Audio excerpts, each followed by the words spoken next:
Thank you for watching this educational video on measurement of blood pressure in children. High blood pressure is an increasingly common problem in children, associated not only with problems later in life, but also in childhood itself. Unfortunately, the problem is missed in many cases. Taking blood pressure correctly is the first step in making an accurate diagnosis. The recommendations in this video are based upon guidelines from the National Heart, Lung, and Blood Institute. There are three elements to correct blood pressure measurement in children: the patient, the equipment, and the technique used. The patient should be relaxed and calm. This, of course, isn't always practical, especially with young children that may be apprehensive, upset, or just very active during an encounter. The goal is always to do the best you can. Children who are in pain or are upset for some other reason may have blood pressure readings that are temporarily high. They may not actually have high blood pressure. It's best to have the child seated comfortably for a few minutes if possible. He or she should be seated ideally with feet on the floor. The equipment is critical. First and foremost, you need to make sure you have the right size cuff. It's always best to have a variety of cuffs available.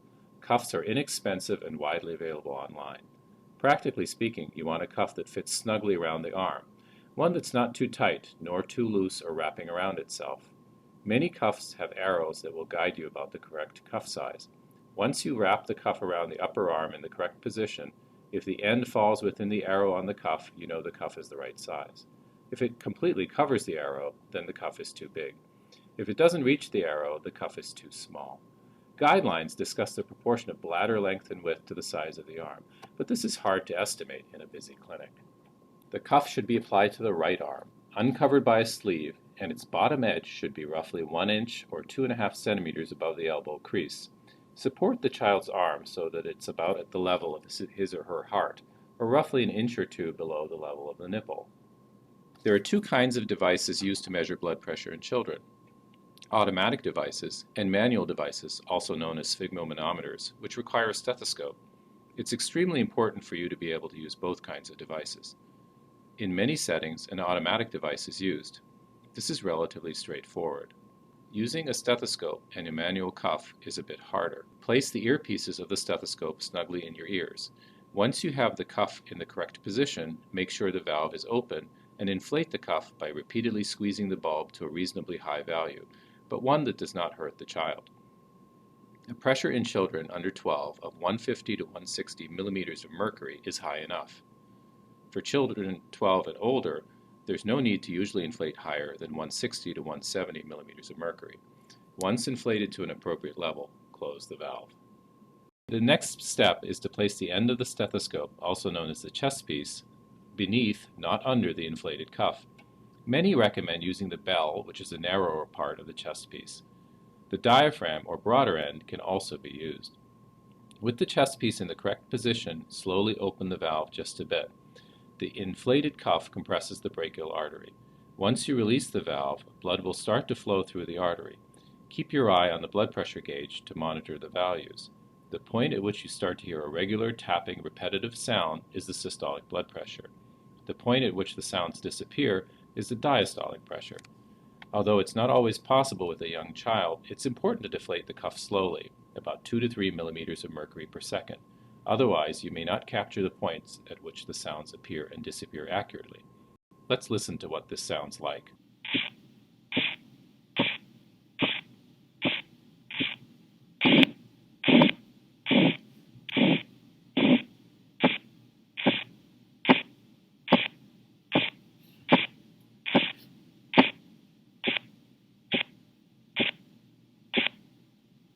Recording the measurement accurately is also important. This may sound simple, but people have a tendency to do this incorrectly by rounding the number to the nearest 10 or the nearest even number. It's important to record the exact number that is measured. A tough question to answer for medical assistants and other clinicians when they take blood pressure in children is, how do I know the pressure is high, and should I repeat the blood pressure measurement?